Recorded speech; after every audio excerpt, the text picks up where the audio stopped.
podem se assentar. Irmãos, nós temos um visitante ilustre hoje, nosso irmão, que não é visitante, né?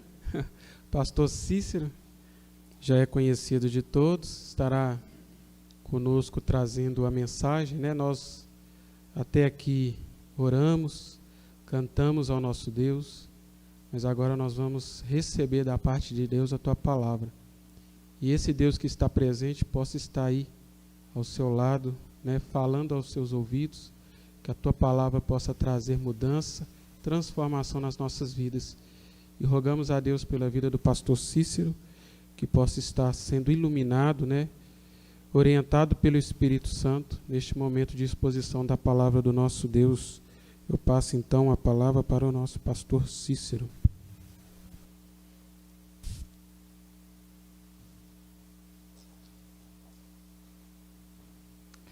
Boa noite, queridos. Como é que diz aquela frase? O bom filho a casa torna, né? É um prazer estar aqui com os queridos irmãos. Depois de muito tempo, né? Tenho satisfação muito grande em falar que essa igreja é a minha mãe. Poucos dias estava comentando com uma pessoa sobre a igreja presbiteriana do Vale do Jatobá ser aquela auxiliadora, aquela igreja que me encaminhou para o ministério, que me sustentou, que me ajudou a chegar até aqui. Agradeço também a cada um dos queridos irmãos e vejo aqui rostos bem conhecidos e pessoas bem queridas, pessoas muito amadas. Deus abençoe cada um dos queridos irmãos. Gostaria de compartilhar a palavra do Senhor com os irmãos que se encontram em Marcos. Vamos abrir nossas Bíblias, então, no Evangelho de Marcos.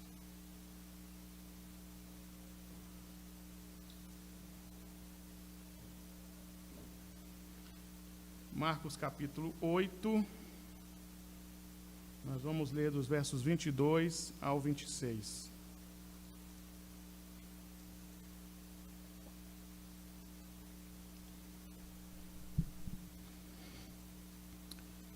Marcos capítulo 8, dos versos 22 ao 26. Os irmãos assentados do jeito que estão, vamos fazer a leitura de forma responsiva. Então chegaram a Betsaida e lhe trouxeram um cego, rogando-lhe que lhe o tocasse.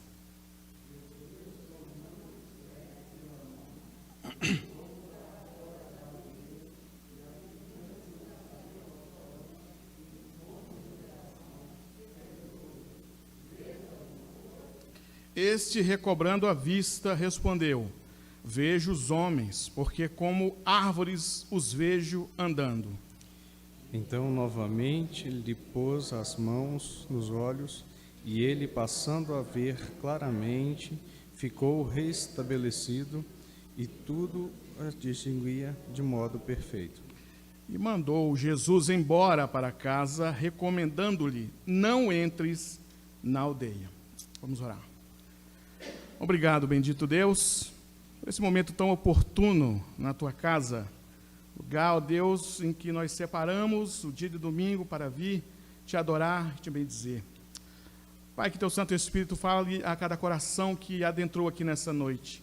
Sabemos, ó Deus, que foram atraídos pelo teu Santo Espírito. Está aqui, ó Deus, a quantidade determinada pelo Senhor para estar aqui nesse horário, nesse momento, para ouvir a tua santa palavra. Por isso nós sabemos, ó Deus, que a tua palavra, Senhor, é a verdade, que a tua palavra tem efeito.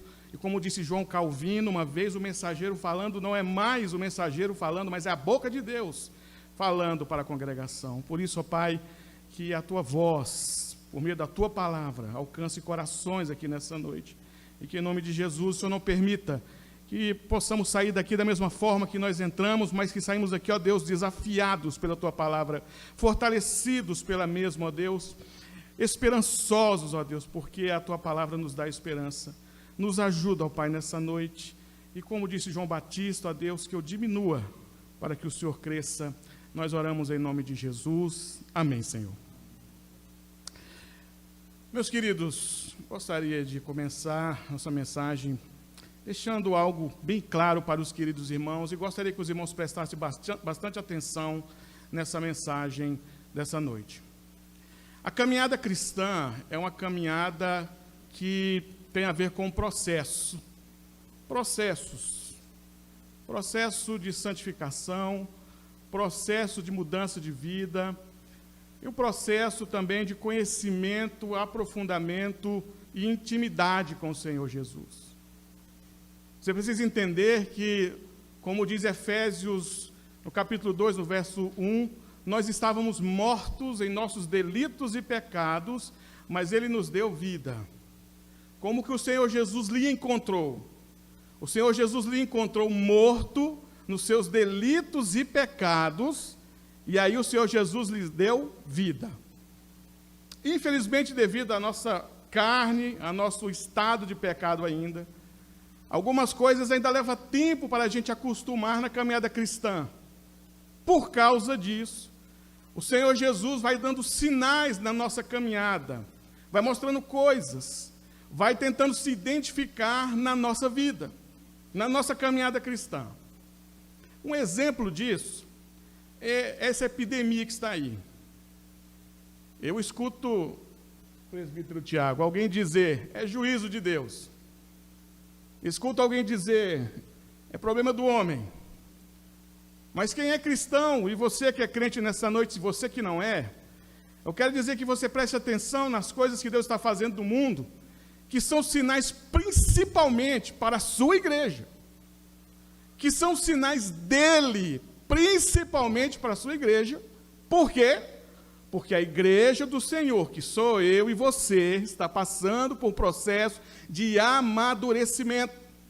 Você, vou lembrar mais uma vez, foi encontrado morto. E agora Ele lhe deu vida, mas você está passando por um processo de acostumar com o Senhor Jesus, acostumar com a caminhada cristã, acostumar com a vida de crente. Eu tenho certeza absoluta que tem gente aqui nessa noite que ainda não acostumou a ser crente. É tanta luta, é tanta dificuldade, é tanto problema, que de vez em quando diz assim, se eu soubesse que ser crente era assim, eu nem tinha começado. Mas isso faz parte do processo.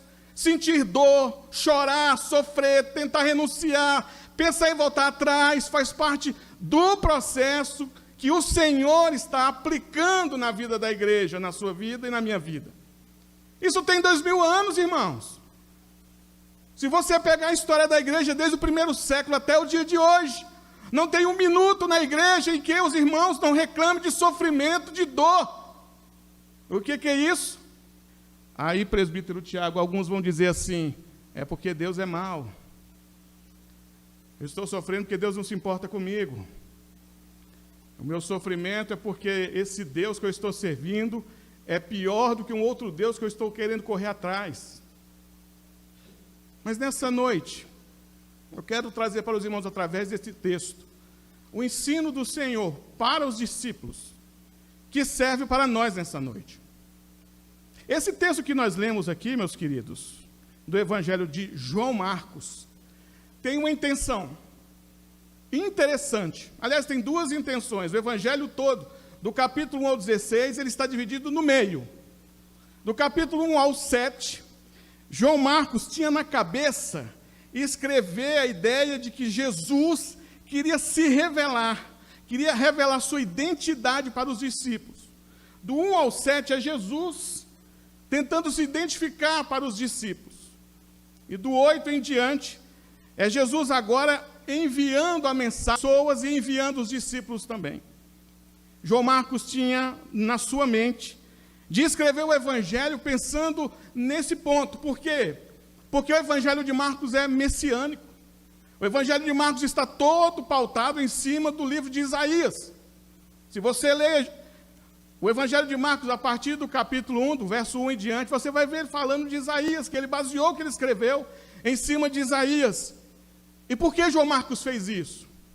João Marcos está dizendo que ele está revelando nesse Evangelho Jesus Cristo para os discípulos. Ele está mostrando que Jesus Cristo está tentando se revelar para os discípulos. Do 1 ao 7 é isso. Por que está acontecendo isso? Entenda, os discípulos eles eram judeus, e os judeus, eles tinham a esperança da vinda de um Messias. Eles estavam esperando alguém para vir libertá-los do Império Romano. Eles estavam já há algum tempo debaixo de jugo, desde os generais de Alexandre o Grande até o Império Romano. Eles não tinham sossego, saíram da Babilônia, passaram um tempo de paz, depois voltaram para a confusão, por causa do pecado, desobediência. E os judeus estavam esperando alguém para libertá-los disso, para tirá-los desse sofrimento. E eles tinham já idealizado na sua cabeça um Messias, alguém segundo os seus preceitos, segundo o que eles achavam melhor para eles. Até que se manifesta no deserto da Judéia, Jesus. E Jesus se manifesta, meus queridos, não dizendo para os discípulos: ei, discípulos, eu sou Jesus que Isaías falou. Ei, discípulos, eu sou aquele que Isaías tanto profetizou, eu sou aquele esperado por vocês. Eis eu aqui, pode me adorar. Não. Não foi assim que o Senhor fez. Como o Senhor sabia que havia dureza no coração dos discípulos, e é exatamente o que você vai ver no processo que Jesus está usando para se mostrar para os discípulos. Jesus trabalha então através de processos. Os discípulos, meus queridos, por pensar em um Jesus diferente daquele que estava na frente deles, eles estavam como cegos. Eles não conseguiam ver Jesus na frente deles, então Jesus começa a fazer algumas coisas, trazer alguns sinais para ele ser reconhecido. É por isso que quando você vê milagres na Bíblia, os milagres nos evangelhos, eles têm uma razão. E essa razão é Jesus ser reconhecido como Messias, e Jesus ensinar aos seus discípulos. Por isso podemos dizer nessa noite, categoricamente, que Deus não tem por que sair fazendo milagre à torta e à direito, como às vezes vemos pregado por aí. Os milagres no Evangelho, eles tinham uma razão, de tudo que Jesus fez, tinha um porquê. Jesus queria ensinar para aqueles discípulos algo interessante, meus irmãos, que Ele quer ensinar para nós também. E Ele começa a partir da multiplicação dos pães, em Marcos capítulo 6. O ensinamento diretamente para os discípulos de Jesus já começa a partir do capítulo 6 de Marcos, na multiplicação dos pães. A multiplicação dos pães, meus irmãos, não é um ensino para o povo. Jesus não está interessado no povo, apesar que o povo comeu, se alimentou, esbaldou-se de comida, mas a ideia da multiplicação dos pães, ou o ensino da multiplicação dos pães, é para os discípulos. Se você lê o capítulo 6, e se você vê Jesus dizendo lá: eu vou levar vocês para um lugar deserto, eu quero levar vocês para um lugar separado, é uma analogia ao que aconteceu no deserto, na caminhada do povo para o deserto, onde Deus pega o povo do Egito e leva para o deserto, e lá no deserto Deus os manteve, os sustentou com pão, com o maná que descia do céu. A mesma coisa Jesus estava fazendo com os discípulos, como uma forma de Jesus dizer: aquele Deus lá do deserto do Sinai está agora ao lado de vocês, alimentando vocês e o povo. Mas a palavra de Deus diz que os discípulos não entenderam. Quando você lê Marcos, capítulo 6, verso 52, diz assim: porque não haviam compreendido o milagre dos pães, antes o seu coração estava endurecido. Veja, querido, é um sinal do Senhor Jesus para os discípulos, para que ele seja reconhecido. Não se parece nada com algumas questões nas nossas vidas? Você acha que quando Deus quer se mostrar para nós, Ele não usa alguma situação? Nós, meus irmãos, é que murmuramos de tudo que acontece nas nossas vidas, mas quando nós acordarmos, Quando nós enxergarmos o Senhor nas nossas vidas, nós vamos ver que em cada momento, ou cada passo que nós damos, temos Deus agindo na nossa vida, seja na alegria, seja na dor, seja na fartura, seja na pobreza. É Deus nas nossas vidas nos conduzindo, querendo se revelar e se aprofundar mais conosco a partir de um relacionamento. Mas os nossos corações endurecidos não querem ver isso, ou não querem ver isso. Jesus se manifesta para eles reconhecerem Jesus, e eles não conseguem ver. Então, no partir do capítulo 8, você vai ver de novo o milagre da multiplicação dos pães. E aí Jesus é chamado pelos discípulos, os discípulos de Jesus, as pessoas estão com fome. Jesus já tinha feito um milagre da multiplicação dos pães, no capítulo 6. No capítulo 8, de novo, a necessidade da multiplicação dos pães. E agora os discípulos que tinham visto o milagre a primeira vez, chegam para Jesus e diz: de onde poderá alguém fartá-los de pão nesse deserto? Gente, eles tinham acabado de ver um milagre. E agora estavam questionando Jesus, dizendo: aonde que vai ter alguém para multiplicar os pães? Jesus estava ali. Eles não estavam enxergando. A multiplicação dos pães, meus irmãos, é uma alusão ao ensino de Jesus diretamente para os discípulos. Meus queridos, eu quero que você saia aqui nessa noite entendendo isso. Os sinais do Senhor na sua vida, não importa qual, é uma maneira dele se relacionar mais com você. É uma maneira dele aprofundar o relacionamento mais com você. Por quê? Porque você estava longe do Senhor, você estava morto em seus delitos e pecados, você estava cego. Por isso, que o tema da mensagem para essa noite, meus queridos, é: eu era cego, Senhor, não podia ver. Meus queridos, verdadeira lição aqui de Jesus não é para a multidão que comeu os pães, é para os discípulos. Da mesma forma, esse texto que nós acabamos de ler, como os discípulos não enxergaram Jesus na primeira multiplicação dos pães, como os discípulos não enxergaram Jesus na segunda multiplicação dos pães, o que Jesus faz? Jesus traz uma outra alusão para eles entenderem qual é a situação espiritual deles. E agora Jesus é confrontado com um cego. Entenda, esse cego chegar para Jesus é intencional, escrito antes da fundação do mundo, predeterminado pela providência de Deus, para que essa situação acontecesse na vida dos discípulos. Eles não enxergaram Jesus na primeira multiplicação, não enxergaram na segunda. O que Jesus está vendo na vida deles? Jesus está vendo que eles estão cegos. E agora Jesus vai trazer, por meio desse texto que nós lemos, alguns ensinos para os discípulos e para nós nessa noite, meus irmãos. E muitas vezes tem se tornado difícil enxergar Jesus nas nossas vidas. Ensino para nós nessa noite que muitas vezes tem dificuldade de ver Jesus em toda e qualquer situação. Dificuldade de ver Jesus na luta. Para você que tem dificuldade de ver Jesus na dor. Para você que só abre o olho ou que só tem luz nos seus olhos para ver bênção, prosperidade e todo tipo de benesse do Senhor. Aqui o Senhor vai mostrar para os discípulos como eles estão. E vai nos ensinar também nessa noite como nós devemos nos comportar.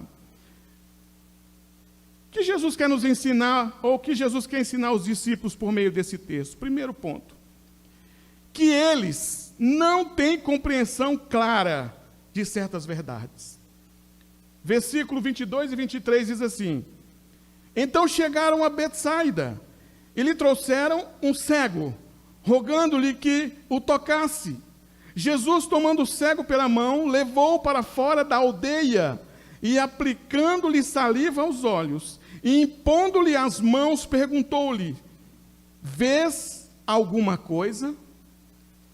O que Jesus está tentando mostrar para os discípulos aqui? Que eles não têm compreensão clara de certas verdades. Então aqui Jesus está usando a sua didática para mostrar aos discípulos a sua condição espiritual, que é quando lhe trazem um cego. Meu querido, quando você não enxerga Jesus em toda e qualquer situação, o Senhor Jesus vê você como cego. Ou se você nessa noite é alguém que não conhece Jesus, não tem experiência com Jesus, o Senhor Jesus tem você como cego. Ele está mostrando para os discípulos aqui que eles estão cegos ainda. Esse cego representa os discípulos. Jesus está mostrando que os discípulos ainda não tinham certeza de certas verdades. Que verdades, meus queridos? Jesus estava preparando os discípulos para serem pregadores do Evangelho. Jesus estava preocupado com aqueles discípulos na sua clareza em relação a quem ele era, porque ele sairia ao mundo para pregoar sobre ele, para falar sobre ele. E se os discípulos não têm clareza de quem é Jesus, como que eles vão pregar Jesus sem saber quem realmente ele é?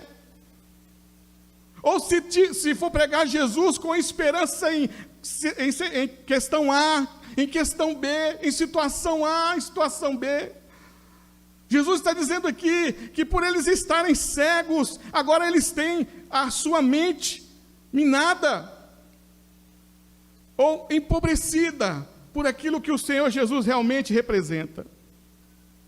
Então, eles tinham que enxergar quem era Jesus, porque eles não tinham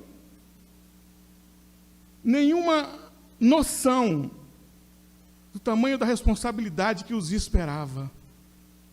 Meu querido, quanto mais intimidade com Deus, quanto mais conhecimento de Deus você tem, quanto mais você reconhece Deus na sua vida, mais você se prepara para as outras dificuldades que virão. Quanto mais você reconhece Deus na sua vida, em cada situação, você está sendo amadurecido por Ele, para que em outra dificuldade você esteja apto para enfrentar as dificuldades. Vai ver como foi que os discípulos morreram, vai ler a história dos discípulos, como eles foram perseguidos. Sabe por que isso aconteceu? Por que eles estavam tão firmes, depois de terem aprendido com Jesus, depois de terem conhecido Jesus? Porque eles estavam prontos para enfrentar toda e qualquer dificuldade, já que tinham intimidade plena com o Senhor. É por isso, meu querido, eu quero que você pense nessa noite, que de vez em quando você diz assim, eu estou frio espiritual, talvez esteja faltando você reconhecer mais o Senhor Jesus em situações da sua vida. Talvez quando você diga assim, eu estou desanimado de ir na igreja, talvez está faltando você conhecer mais o Senhor Jesus, se aprofundar mais na experiência com Ele.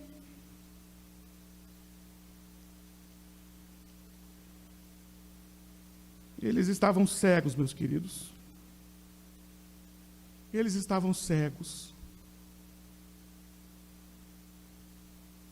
Eles estavam cegos. Jesus estava na frente deles e eles não conseguiam enxergar Jesus. Ah, meus irmãos. Ah, meus irmãos. Quantos homens de Deus morreram, meus irmãos, no século XVI, queimados nas fogueiras, jogados nas masmorras, meus irmãos.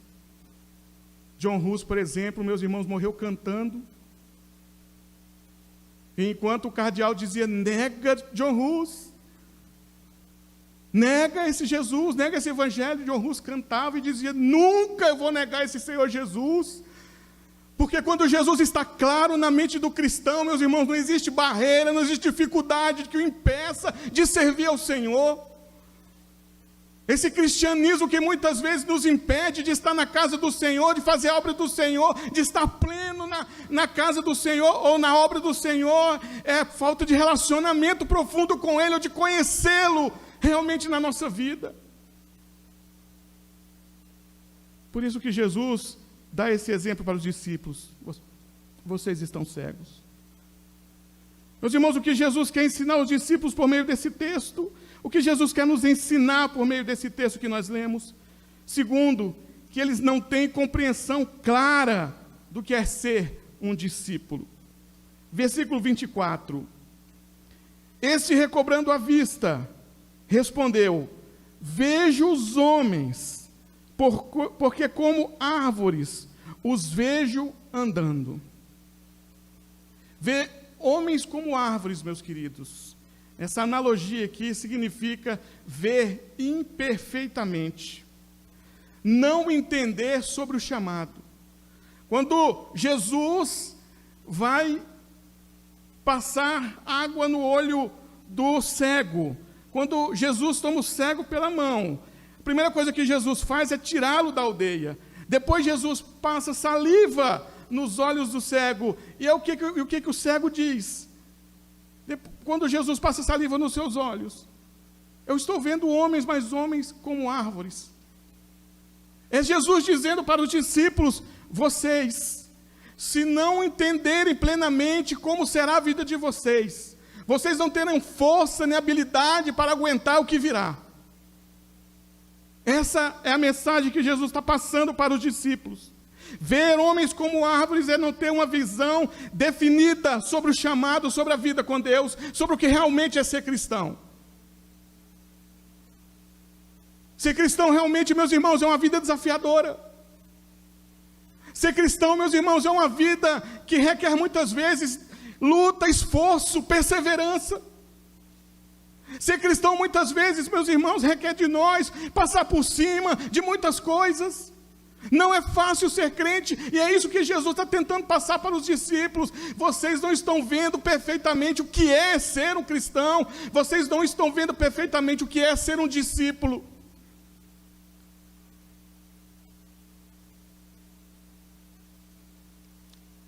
Jesus disse em Lucas capítulo 9, verso 23, se alguém quer vir após mim, negue-se a si mesmo, tome a sua cruz e me siga. Há uma cruz para os discípulos carregar, há uma cruz para eu e você carregarmos. E a cruz aqui representa, meus irmãos, sofrimento. A cruz aqui representa perseguição. Jesus está dizendo para os discípulos: vocês não estão enxergando, não estão vendo o que lhes espera.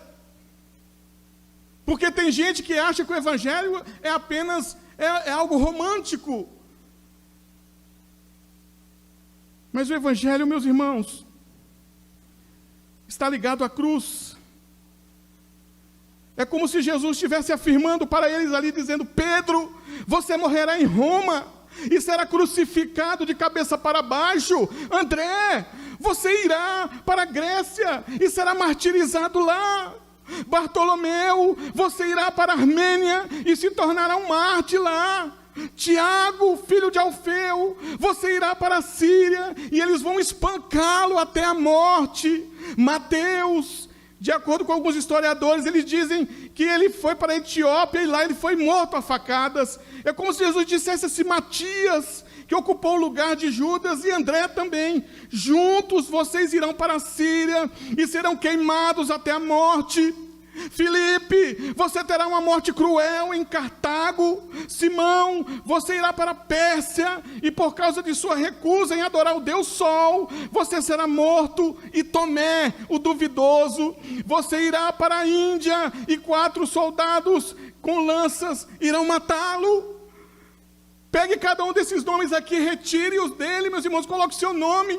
Quando você não está enxergando direito o seu chamado, é como o Senhor Jesus estivesse dizendo: meu irmão, você não sabe o que lhe espera, busque mais intimidade comigo, busque me conhecer mais, porque a caminhada cristã é um processo de desenvolvimento e de amadurecimento, e o que te espera amanhã você não sabe.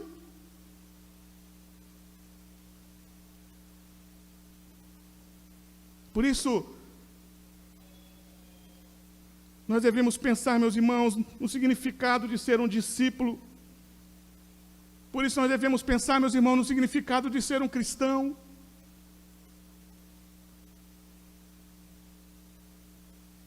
Jesus está dizendo aqui: vocês não têm ideia clara do que é ser um discípulo. Meus queridos, o que Jesus quer nos ensinar, ou quer ensinar os discípulos por meio desse texto. Ponto 3, que o discípulo precisa ter a visão espiritual perfeita. Que o crente, como eu e você aqui nessa noite, precisa ter a visão perfeita. Versículos 25 e 26. Então, novamente, lhe pôs as mãos nos olhos, e ele, passando a ver claramente, ficou restabelecido, e tudo distinguia de modo perfeito. E mandou Jesus embora para casa, recomendando-lhe: não entres na aldeia. O que Jesus está mostrando aqui, meus irmãos? A maneira de Jesus ensinar os seus amados, os seus servos, é de maneira que eles vejam perfeitamente. Veja que Jesus começa mostrando para os discípulos: vocês são cegos. Há um processo na vida de vocês que vocês não veem perfeitamente, e isso é um perigo, porque vocês são discípulos, vocês vão enfrentar situações difíceis. Por isso é importante que vocês vejam perfeitamente. Por isso que Jesus fez 2 vezes esse ato. É a única vez em todos os evangelhos que Jesus tem que fazer 2 vezes, ou agir 2 vezes no mesmo milagre. Porque é um ensino aqui. É um ensino para mim e para você nessa noite, que nós precisamos ver perfeitamente. Se nós queremos crescer espiritualmente no processo em que o Senhor está exercitando as nossas vidas. Por isso aqui, meus queridos, o Senhor Jesus, depois que tira esse cego da aldeia, depois que faz o primeiro processo, o segundo processo, deixa ele vendo perfeitamente. A compreensão deles agora estava perfeita. Eles não estavam vendo mais com a visão borrada, uma visão opaca, o Jesus Cristo que eles precisavam servir, o Cristo, o Messias que estava na frente dele, que Isaías tanto falou. Agora eles podiam ver perfeitamente. Por quê, meus queridos? Porque versículos mais à frente, há uma divisão no Evangelho de Marcos, falei para os irmãos, de 1 a 7, de 8 a 14, o 16, 15 a 16 é outra coisa. Mas há uma intenção, porque Jesus faz isso. Quando você chegar no versículo 30, do 27 ao 30 em diante, Jesus vai falar para os discípulos: que diz o povo que eu sou? E aí, Jesus pergunta para os discípulos: quem os homens dizem que eu sou, depois que eu esclareci a visão de vocês, depois que eu limpei a visão de vocês, depois que eu trouxe luz para vocês? Por que que Jesus tirou a cegueira dos discípulos? Para eles terem total compreensão de quem era Jesus. E aqui, meus queridos, a mesma coisa o Senhor Jesus está mostrando para nós. Nós precisamos ter, meus queridos, nesses últimos dias, total compreensão dos sinais de Jesus se mostrando para nós na nossa caminhada. Enxergá-lo. Dizer: por trás desse coronavírus tem Deus. Por trás daquele parente meu que morreu, tem o Senhor. Por trás até da enfermidade do reverendo Reginei, tem Deus. O Senhor Jesus quer ensinar alguma coisa. Por trás dessa minha enfermidade, tem Deus. Por trás desse desemprego, tem Deus. Por trás dessa luta, ou qualquer coisa que você esteja passando, você precisa enxergar o Senhor Jesus no seu processo de caminhada plenamente, para você se amadurecer. Mas há algo ainda mais interessante aqui, meus irmãos, no finalzinho do versículo 26. É que depois que o Senhor Jesus cura o cego plenamente, Jesus diz: não voltes à aldeia. Uma vez que o Senhor Jesus limpou a sua visão, e agora você vê claramente, querido, O recado do Senhor é: não volte para a aldeia. A aldeia aqui, para esse cego, onde esse cego estava, era um lugar de pessoas opressoras, pagãs, idólatras, que oprimiam ele. E Jesus sabia que se ele voltasse para a aldeia, talvez o testemunho dele não seria forte o bastante, quem sabe ele não seria corrompido ali. Jesus está dizendo: você me vê plenamente, você está me reconhecendo na sua vida, você enxerga plenamente na sua caminhada cristã, em todas as coisas que você faz, você me vê, você sabe quem eu sou. Não volte para a aldeia. Meu irmão, se o Senhor Jesus se revelou para você, se o Senhor Jesus, por meio de um processo na sua vida, tem dado a oportunidade de você conhecê-lo plenamente, não volte para a aldeia. A aldeia aqui, meus irmãos, são as coisas do mundo, são aquilo que nos cega, são aquilo que abate a nossa fé, é aquilo que nos desanima das coisas de Deus, da obra do Senhor, é aquilo que põe dúvida em servir ao Senhor ou não. Não volte para a aldeia. Se você é um crente que serve ao Senhor plenamente, não volte para a aldeia. Se você na sua caminhada, nas suas orações tem dito: Senhor, eu tenho te enxergado em tudo, obrigado, Senhor, pelo ar que eu respiro, obrigado, Senhor, pelas bênçãos que o Senhor tem me dado. Então o Senhor está dizendo para você: não volte para a aldeia. Meus queridos, essa noite eu quero que você reflita nessa verdade. Será que você tem a compreensão clara de certas coisas que o Senhor tem feito na sua vida cristã? Ou tem coisas na sua vida que você diz assim: isso não é Deus, isso é Deus. Não tem condições de ser Deus isso aqui. Você tem enxergado o Senhor? Nessa noite você entrou com dificuldades de enxergar o Senhor na sua vida. Talvez você entrou aqui e não tenha uma experiência clara com o Senhor Jesus. E diante de lutas e dificuldades você se sente abatido mesmo. Vontade de abandonar tudo, vontade de largar o Evangelho, vontade de largar a igreja. Porque talvez você não esteja vendo Jesus, você esteja vendo homens como árvores. Talvez nessa noite, essa palavra esteja falando com alguém que talvez ainda seja cego. Jesus tem se manifestado para você de várias formas e você não enxerga.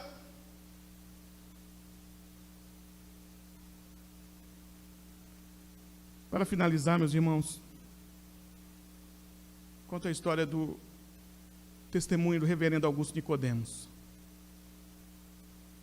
que surpreendentemente falou que converteu depois dos 20 anos. E que durante a sua adolescência vivia com a turminha da igreja, vivendo de qualquer maneira, sem entender plenamente o que era o Evangelho. E diz ele que entrou na droga, na prostituição, e que só depois de alguns anos na vida dissoluta é que teve uma experiência verdadeira com o Senhor Jesus.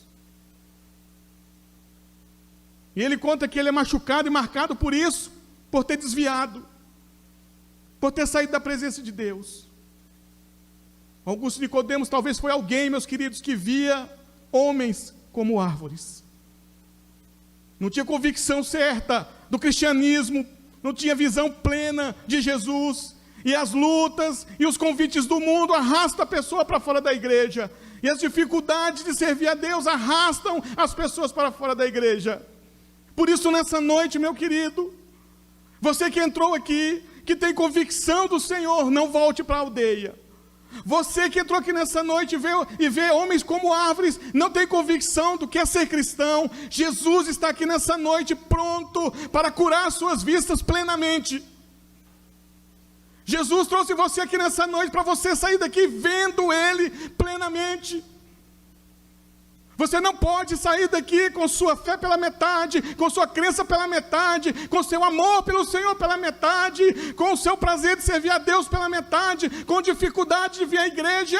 Você tem que sair daqui nessa noite com o coração fervoroso de amor pelo Senhor, porque você nessa noite precisa derramar a sua vida diante do Senhor e dizer: Senhor, eu estou cego, preciso te ver. Senhor, eu estou vendo homens como árvores, preciso te ver. Senhor, eu preciso sair daqui vendo plenamente.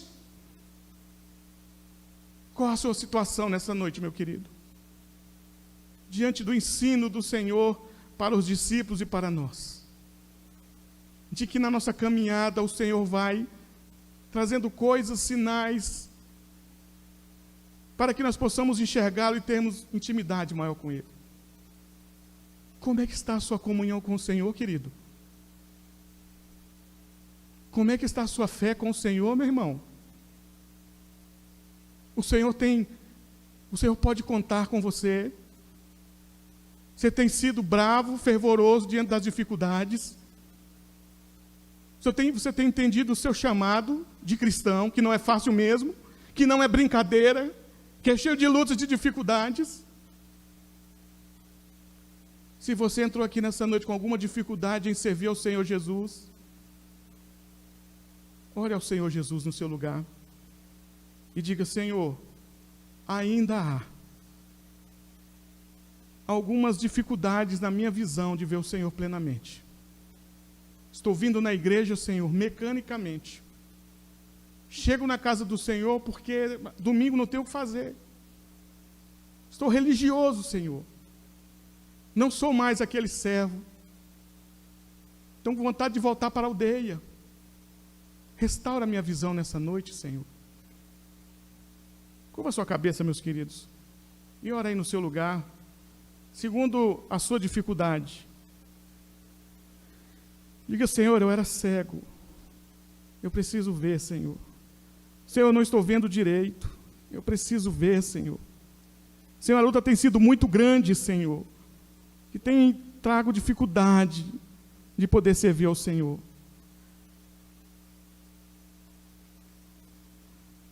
Senhor, nós oramos nessa noite, ó Deus, por cada um dos queridos irmãos que entraram aqui nessa noite, ó Deus. Pai, o Senhor conhece cada coração, Pai. O Senhor conhece, ó Deus, cada uma das vidas dos queridos irmãos, das suas lutas, dificuldades. O Senhor conhece, ó Deus, as necessidades. O Senhor conhece, ó Deus, as fraquezas. O Senhor conhece, ó Deus, as limitações. Por isso, meu Pai, que nessa noite, Senhor, diante de tantas lutas, de tantas barreiras, ó Deus, que se levantam contra o teu povo, venha, ó Deus, restaurar, Senhor. Venha restaurar essa vida nessa noite, ó Deus. Aquele que precisa, ó Pai, de uma experiência com o Senhor, que não te conhece, que te conheça nessa noite. Aquele que precisa, ó Deus, de uma nova experiência com o Senhor, que o Senhor possa dar uma nova experiência, ó Deus, a esse teu servo, ó Deus. Que o Senhor possa restaurar a visão, ó Deus, de muitos aqui, ó Pai, que precisam enxergar o Senhor em toda e qualquer situação, em toda e qualquer situação da sua vida. Oramos, ó Deus, pelos irmãos da Igreja Presbiteriana do Vale do Jatobá, pelos jovens, ó Deus, pelos adultos, ó Pai, pelos idosos, pelas crianças, ó Deus, que possam ter visão plena do Senhor Jesus nas suas vidas.